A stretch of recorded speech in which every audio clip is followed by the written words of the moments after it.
Hello and welcome to the first talk. Today we have Mara Danz, founder and designer of Danz, and one of the invited Swiss brands here for this program, who has invited Cécile Feilchenfeldt, founder and designer of her brand, and who's based in Paris. So perhaps, Mara, would you like to start and tell us a little bit about your brand? Sure. So the brand is called Danz. It's founded 2021. My atelier is in Glarus, in the middle of the Swiss mountains, where I also collaborate with the last textile company to do all screen prints. So I work a lot with archives, with their house archives, to reuse the prints and to color them new, to interpret the prints new.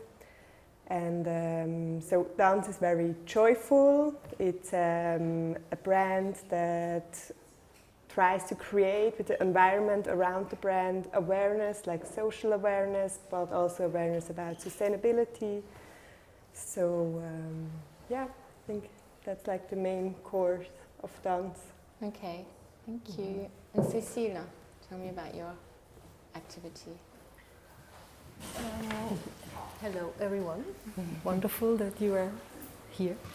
In my now hometown, I live in Paris since 2000, so I have my atelier here, and it's a knitwear atelier. So I'm actually a textile designer, and I work with the big fashion companies here, mainly in France, but also Belgium and Italy. And I specialized in knitwear, and I'm doing this all day, and with my machines and with people that help me, and I'm really, I love to create materials. And I think that's also the reason why I was very happy to invite Cécile for the talk, because she also has like this enthusiasm for materials and textiles, and I think that's something we really share, to be very explorative and curious about.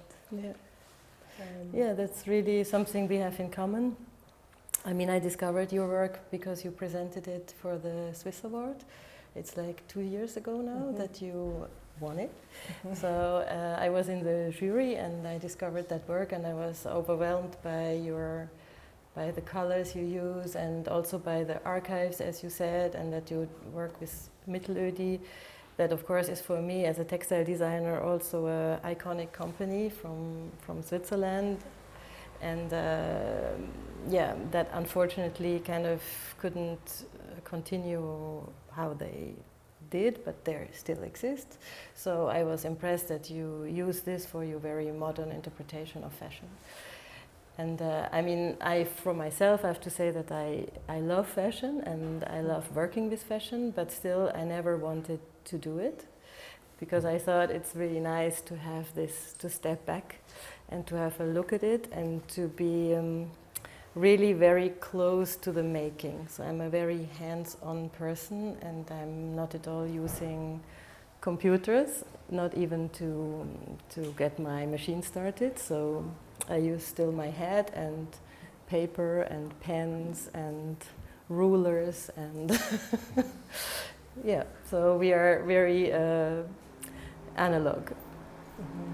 And people always think, okay, how many machines do you have? How many computer programs do you know? And there are very nerdic ways to talk about knitwear. But I'm more interested by the material, and the material doesn't care if you have a computer or not, really. So it will not help to have a computer from my point of view. So you better listen to the material and you better cope with it. So nobody will help you there from the digital world. So I'm very analog. Does that mean that you have to use old machines, or do they make, I would imagine all machines that they made today would be digitally run? I mean, not that I know about this. Yeah, of course there are wonderful machines that are digitally run, but they are just not with me. Okay. I mean, I'm old or not old if it's coming from the 60s, 70s. Maybe this is old as I am, so it's okay. We have approximately the same age, my machines and me, and yeah, that's they're very like home domestic machines, but they're Swiss made, so I stick to the Swiss made company. Hassab, for everybody who is a knitter in here, will know that I'm talking about the best one. So, no. It's also kind of similar to like the screen printing, which in Vendredi, some of you have already been there. It's very old machines that are still working perfectly. And with the screen printing, that is such an old technique. And it's nowadays more and more digital printed, but it's nice to stick to these old techniques and keep their traditions or these handcrafted things alive. Absolutely, and it also makes it, the work I do is very direct, so I really feel the strength of the material, or when it's elastic, or when it's, I mean, you all know that knitwear is a bit of a catastrophic technique, so when a thread breaks, because it's only one thread, it will just make a hole right away. But you can feel this, you can see it, you can hear it, you can feel it. So I feel that my whole body is actually involved in that process, and this makes me also really feel quite close to the results of my work. And so it was also a big step for me to establish a team to work with me, because now I have quite big projects with big companies. So they obviously, we know, if you know about fashion, that they have impossible deadlines and stuff like that. So you can't really do it anymore by yourself. But in the beginning, for me, that was a bit of a step into onto a next level, maybe, to pass this knowledge onto someone else, but also believe that exactly this conversation that I have with a material can also be passed on to someone else. So it would also feel good for me to see the result made by another person and not by me, because I was in the beginning maybe a bit of a maniac to do everything by myself, to be sure, maybe like an artist or so, that you are really the owner and the author of this, what you do.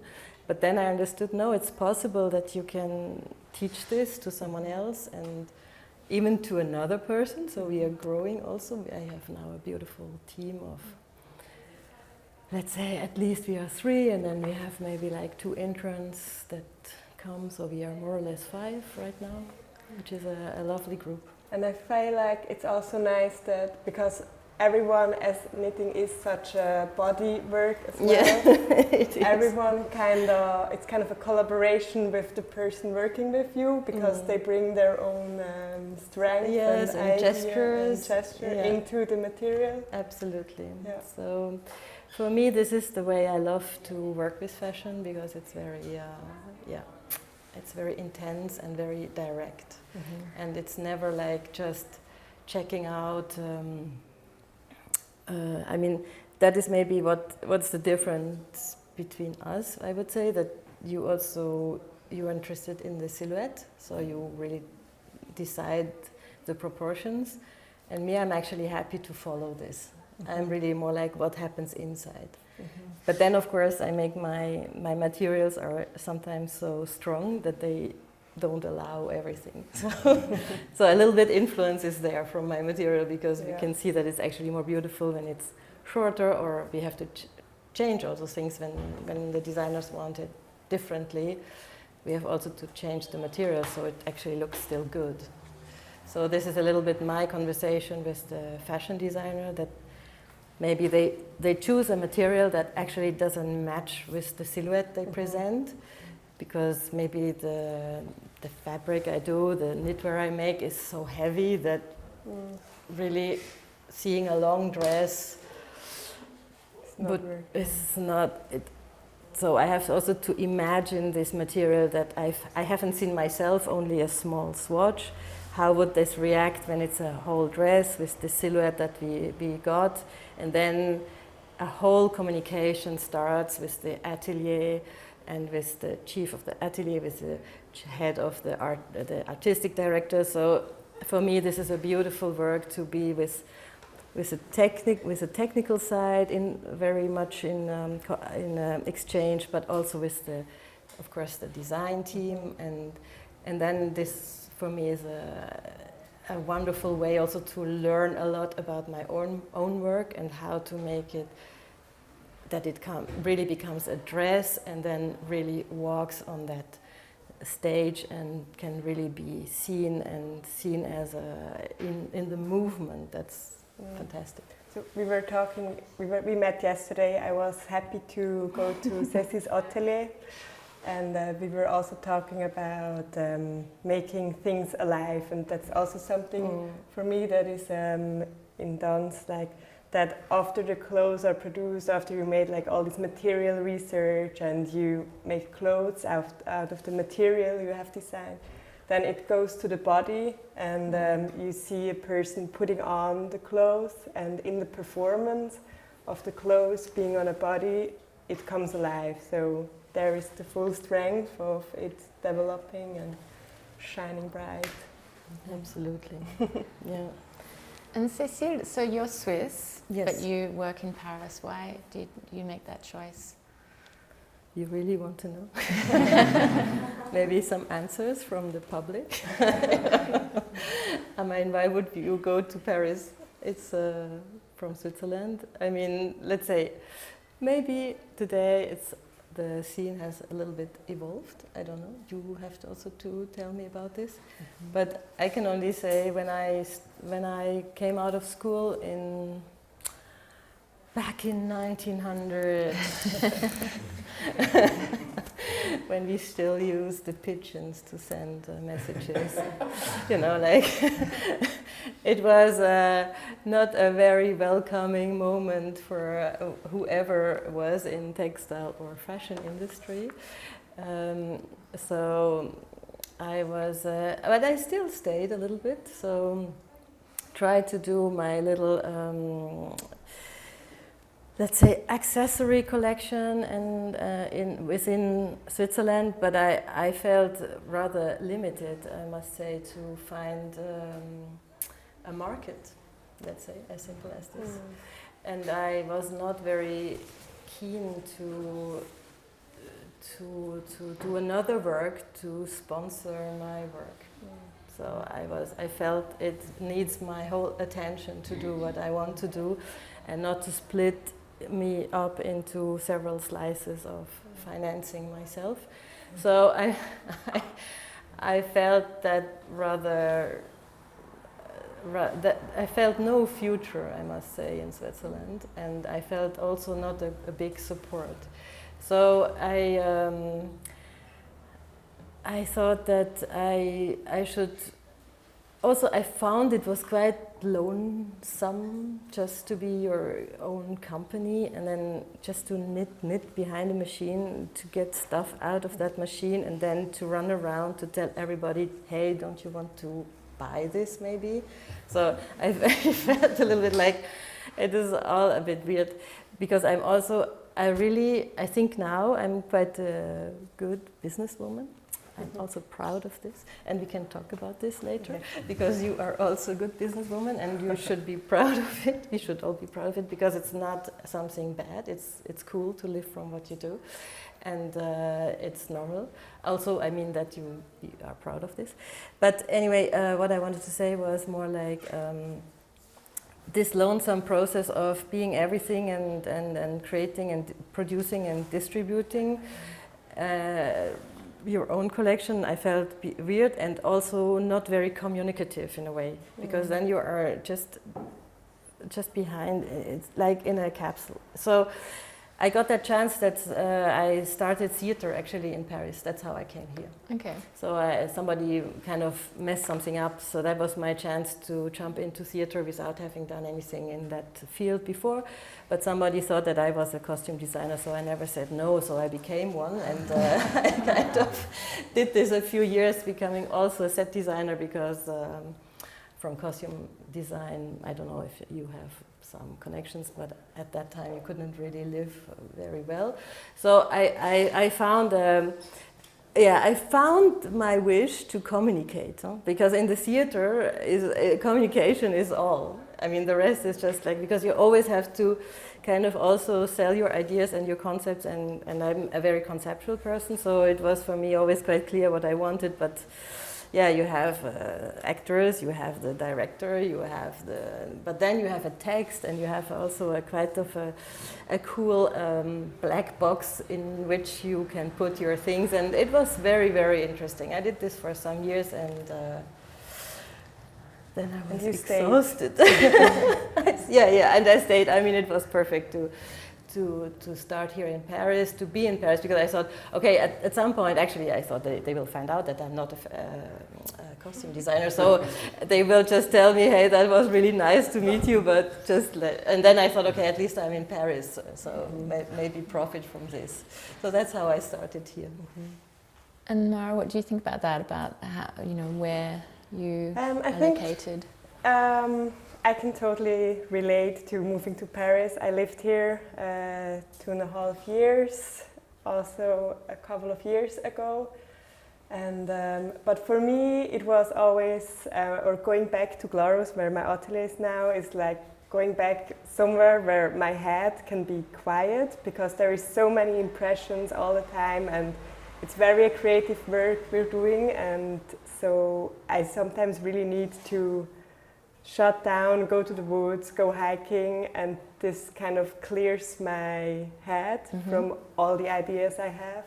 But yesterday, in the 15th, where I live, we found out that there is actually a very calm side of Paris. Yes. So maybe I move next year. But also I think with the social media, like you can get your contacts and your audience also from wherever you are, kind of, because so much is going through social media nowadays. So, and it's easy to move to Paris, to come for a couple of days. I just have been a couple of months in Korea and in Japan for a few months. So I move around a lot, but at the moment I'm happy to have my base in Glarus. Where my roots are. But you see, this is also very different from, I think when I studied textile design, we knew that there is Paris in a way, but it was not for us. I mean, it was somehow, for us, was more like these places that kind of, like Mittelödi, Langenthal, that was our future. So I was like, I'm not so sure I can cope with this. I mean, I'm not saying that they don't do very cool products, but I'm not so directly inspired by nature. I mean, I'm inspired by my balcony. So I mean, like, I love plants, but I love to see things growing. And you have a very beautiful garden. Yes, exactly. Next to your atelier. I organized the garden in Paris, but that's another story. We talk about this in another talk. But no, I love nature. This is totally important. But somehow now I need the city and the events that I have no time to go to, and all these exhibitions that I miss, and this is really what I need. So the cinema where I have no time, even Netflix is not possible for me. So I mean, like, but I think, what I wanted to say is that really I think there's a generation between us. Like when we came out, I think handcrafted things were just not on. I mean, they said to us, look, now you're a designer, so you know about colors and proportions. You make a drawing, you send it to China, India, wherever they can do this. They produce it, they send it back, and you get your money from the how do you say? You gain the money. The wholesale. The wholesale, retail stuff. And it's like, no, but they do the best part somehow, no? Because it's boring to just do a drawing which takes you 2 seconds and then unless you have to create a mood board. But okay, let's say the drawing takes really not a long time and then you get back a box where you maybe don't find your drawing back. And then this is the stress you have as a designer to tell them, no, it was not like I wanted. And then this is going back and forth until it's like, okay, or you just don't want to send it back anymore. And then you just sell this. And it's like, no, but that can't be it. So I think my personal little revolution was to stick to the fact that I want to produce it. And then of course people said, but that's not possible. You can't do thousands of those hats. No, I'm not going to. I will do 1,000 hats, but each one is different. No? I mean, so do you have a problem with this?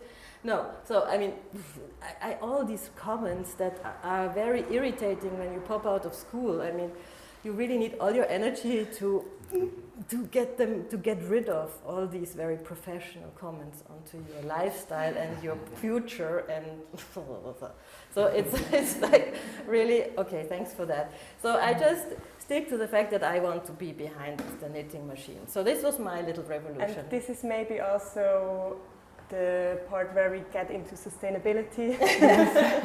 Exactly, because now, but this was my little revolution. Now, of course, today we say, this is beautiful when it's handmade, look at this perfection, there's really soul inside and it's so individual. It's made in Paris.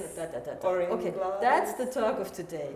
And now, maybe for you the challenge is to really find fibers that don't hurt the planet more, that really are it's not that's really relevant what you do, that you really think of small quantities, not because you can't make it, but you don't want to do it because you don't want to flood again and again and even more this planet. And so this I think is very different. And as I taught a lot through all the different phases, I thought that it's also, as a teacher, super interesting now to teach because it's so relevant what you say, and it's not only about, no, this yellow flower should be actually blue, and if you put a red dot inside, it will be even nicer. Hey, yeah, this you do anyway. You do anyway nice things, but on which fabric is it, and how is the color, what is the chemistry behind all that? That is now interesting, yeah. But hey, in our times, it was not. We didn't talk about it. Yeah, it was absolutely no comment on this. So I mean, this is really weird to say this because it feels. I mean, when I see you, I don't have the feeling that I am so far from you somehow. But it's really, and of course, what you mentioned before, like social media and everything. I mean, come on. This is so cool now. And also that for you, when during your education and studies, that you knew you could go to Paris and work with Martin Margiela, for example. Hey, for us it was like... Well, I just tried and emailed and emailed yeah, and emailed. Yeah, but somehow you understood that there are other... people that are also only humans with a head and 2 hands, that they also got in, and it's not completely impossible. For us, I didn't know, but it was not possible that you work with those brands. It was just, And coming back to the question of sustainability and your experience of it when you came out of school and how that's changed our perception, Mara, how does that factor into your approach in your brand? How do you consider those sustainability issues? Yes. So at the moment I work with a person in Glarus who is sewing all the clothes, and they're mostly made to order. So you order it, and then also like it's very customer or close to the customer. Like if they have, if they're very tall or shorter, we can always adjust something. So that's also for the waste. We can reduce like the amount of clothes we're producing, and then they don't fit. And also the screen printing is made in Glarus, so I try to keep everything as close as possible. So maybe it's also a bit the same thing you were saying. I want to see how everything is made and want to kind of be on control of everything. And yes, I mean, it's super important sustainability for also the dead stock fabrics we're using for all the prototypes and also for some of the designs that are screen printed on. So yeah, there is like many aspects that. Yeah, and how do you see the future? You know, how would you like the industry to change, or you know, how would you? Yeah, it's a big question. How would I like the industry to change? I think to be more aware what does it mean to produce clothes, that also that young designers need, or like designers need to be more transparent about what you struggle with, like how is something produced, what does it mean, a textile, and also like a lot about the materials, as we were saying before, like you're having a textile but you don't really know what is it made of. We have so many products that you don't really see what are the raw products they're made of. And I think that's something I'm really interested in the moment, to really work on these themes. And do you think there's changes even in terms of, you know, a more global culture and law, and do you think that transparency and accountability and those sorts of things are going to become more normal around the world? I hope so. Yeah, yeah, we can only hope. I don't know. Yeah. What about you, Cécile? How do you see the future of the industry? Yeah, I mean, I'm the person that, since I came out of school, avoids the industry. So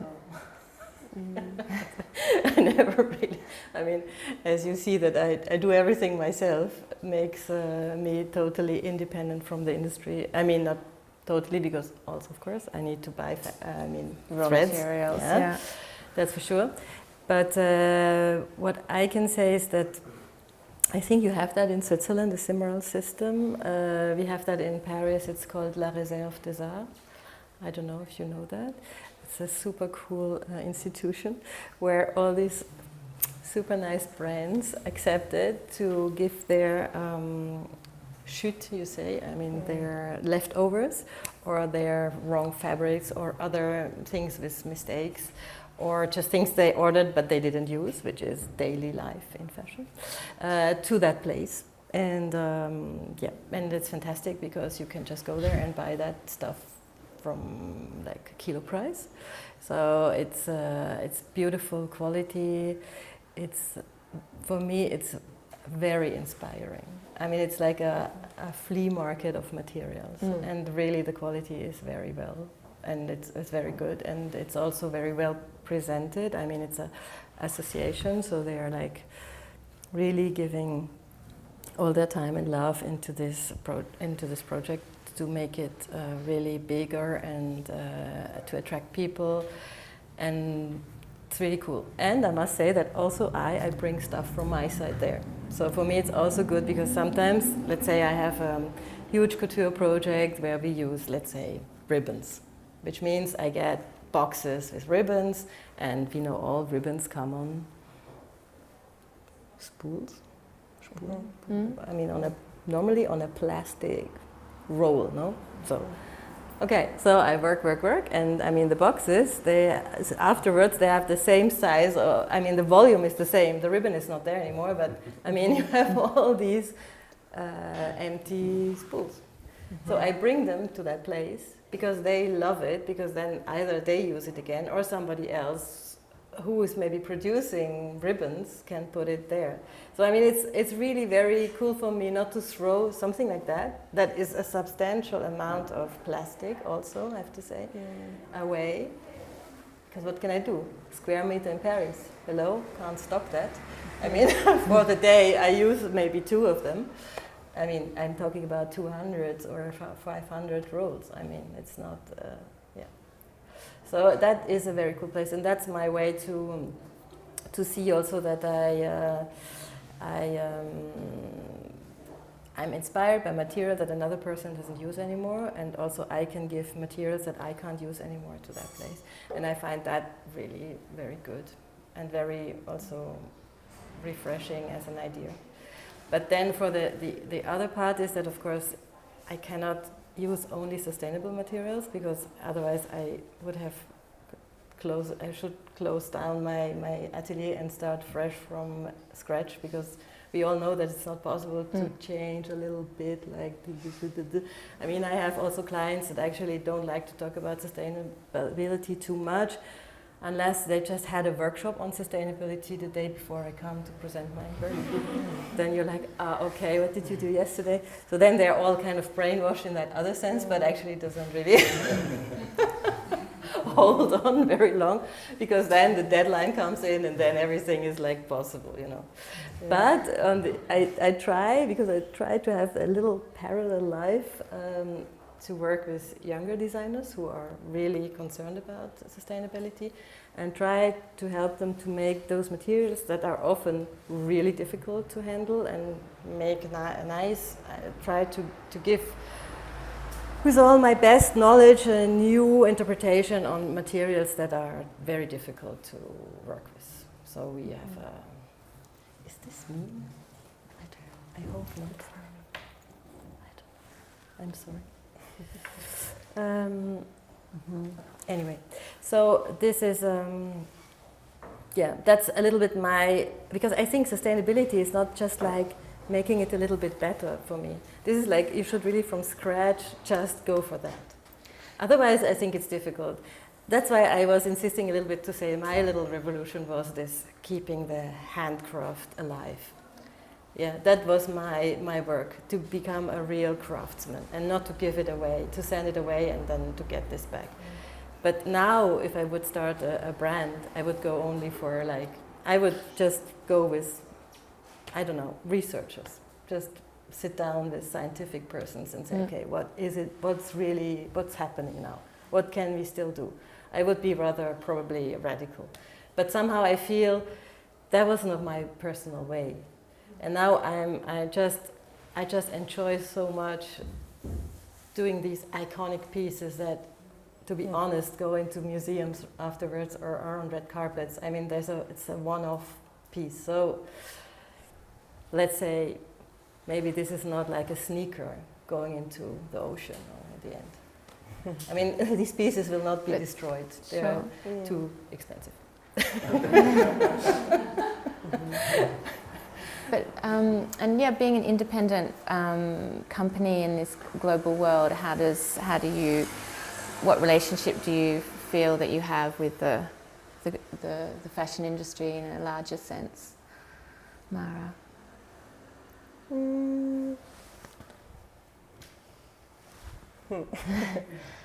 I mean, I was working in a big house in Paris, and I had my reasons to go away from there, because I kind of lose the passion I have for fashion, for all the different things I'm doing. Like, you do, if you have a brand as a small designer, you do photography, you do graphics, you do textile design, you do patterns, it's so wide, but everything is so joyful, and I love doing every step, unless the marketing and selling. But when I was working in Paris, it was like such an immense amount of work that you couldn't control. You couldn't control what is the material you're working with, what is like so many things. You were out of control, and I think being an independent fashion brand is like having more control, having more of what is the production line, where is the material coming from, how do I want to present the clothes, what do I build around the label to educate about fashion, to educate about crafts, and so. Yeah, I think this is like the little universe I'm building. Yeah, and do you feel that's possible to survive in that, in that independent way, facing this global world? It's not yet, but yes, it must be. I mean, it's still, I think, it's changing the fashion industry slowly, and I think it's like the last collection was called "If you don't let us dream, we won't let you sleep," and I feel like that's also what I tell myself every day. Like, yes. Good answer. It's maybe now time to see if anyone in the audience wants to ask a question. Yes, that would be interesting. So how did you make the step from being in Paris and you had no job anymore and now you work with all this haute couture? How did they find out about you? Yeah, that's a good question. Because as I told you, I came here for the theater. And then I thought, yeah, that's cool because theater, and then it will open my network and I will get to know a lot of people and so on. But somehow theater and fashion is not so linked. And I must say that at that time, unfortunately, there was no social media, and I didn't really know what happens here and how to get into brands. And there's really not, yeah, through the theater, I just didn't really get into the fashion part. So I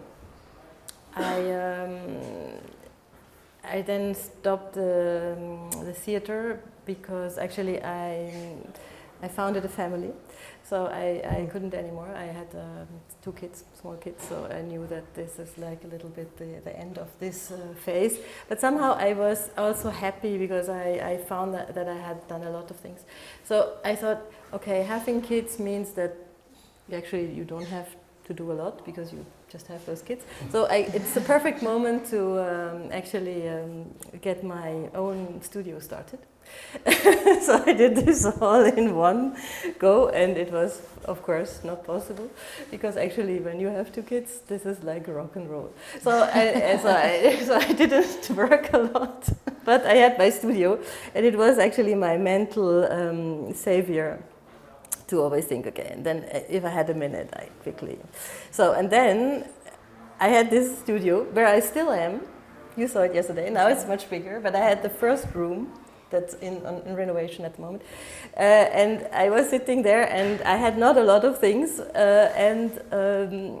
Then I fortunately got to know somebody who came in and said, you should do Premier Vision.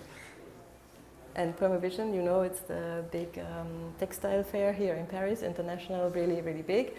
And actually saying this, they said, be creative